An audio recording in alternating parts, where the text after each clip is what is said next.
I want to show you what 24 hours with a newborn actually looks like. It's not going to be fancy, it's not going to be glamorous, it's probably going to be a lot of me nursing the baby, talking to the baby, changing the baby, sleeping and eating.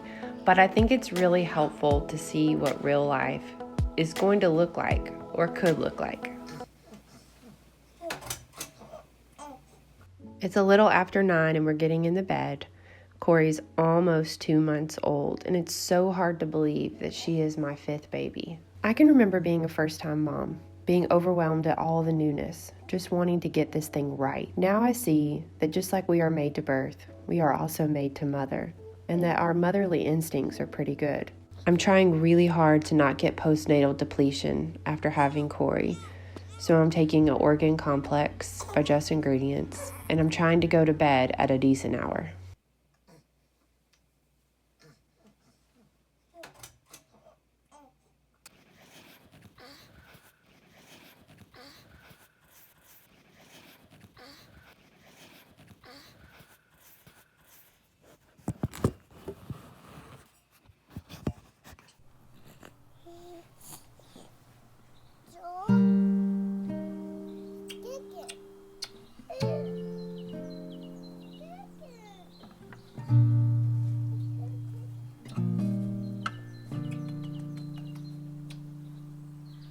Since Corrie is so little, I'm just waking up whenever she wakes me up or when one of the other kids wakes me up. It usually is somewhere between 6:30 and 8 a.m. This time around, I chose not to have a changing table and just change her diapers on my bed.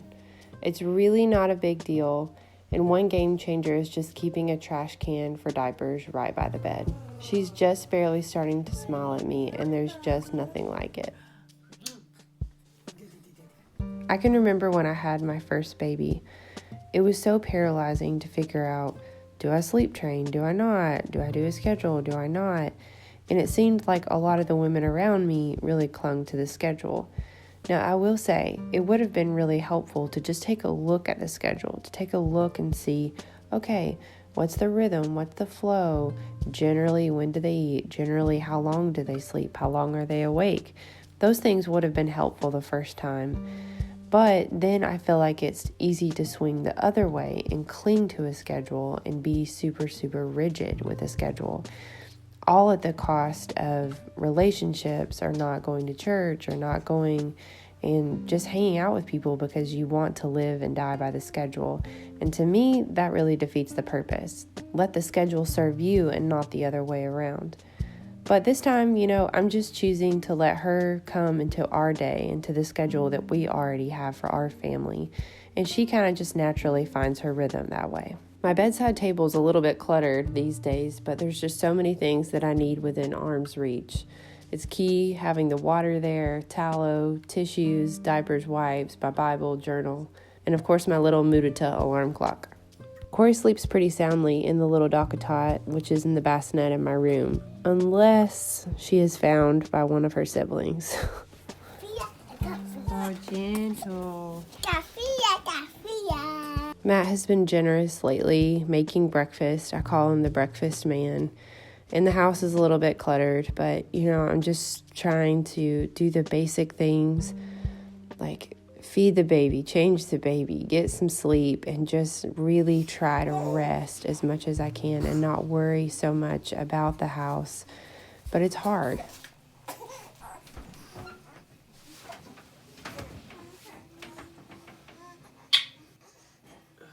The first 12 weeks after birth are called the 4th trimester, a time to slow, get to know one another, and savor how fast this new little person is growing.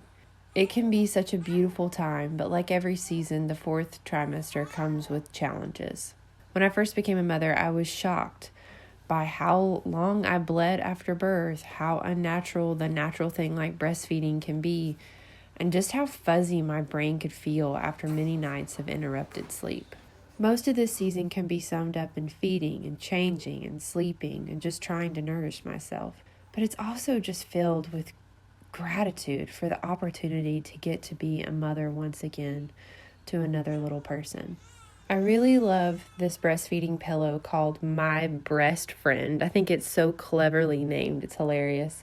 It even has two little humps on top that are kind of like boob shaped. It's just so funny. But it really helps me to keep my back upright. I really struggle with my posture anyways. And so it just keeps me more upright and just gives me a little platform to lay her on. So I'm a big fan of this thing. Like I said, I really don't follow a schedule, especially in the fourth trimester. I just nurse her when she wakes up, and then right around that time, she's sleepy again. She's ready to lay back down. I have found that in the mama world, there are so many opinions on how to feed babies, how babies should sleep, passies, no passies. There's just so many opinions, and it can, like I said, just be really, really overwhelming. There have been a couple of mindset shifts that have been really helpful for me in motherhood. One is that I'm always learning and growing, and as I learn and grow, I can pivot, and that's okay. The next one is just, it doesn't feel good to do things that are in conflict with just that mama gut, just that mama sense that we have. And while there are lots of experts and lots of opinions, I think it really is helpful to start to just tune into that motherly instinct that we have and not try to squish it, because it's really, really helpful if you just start to listen to it. And I think the third thing is there's lots of different methods and lots of opinions, and some are just helpful and needed in different seasons. Seasons change, and so maybe the things that we do or the way that we do it changes. If you're new to motherhood, I just want to tell you that it's okay to not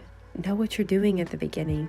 It takes 10,000 hours of deliberate practice to gain expertise in any kind of field, and motherhood is no different. So be kind to yourself. Give yourself grace and mercy as you learn the ropes of this thing called motherhood. It's hard, but it's also the most rewarding thing I have ever done, and I know the same will be true for you as well. This channel is just all about encouraging you on that journey of motherhood, just to be a more intentional woman and more intentional mama. So I hope you'll hit subscribe, and I'll see you again in the next video.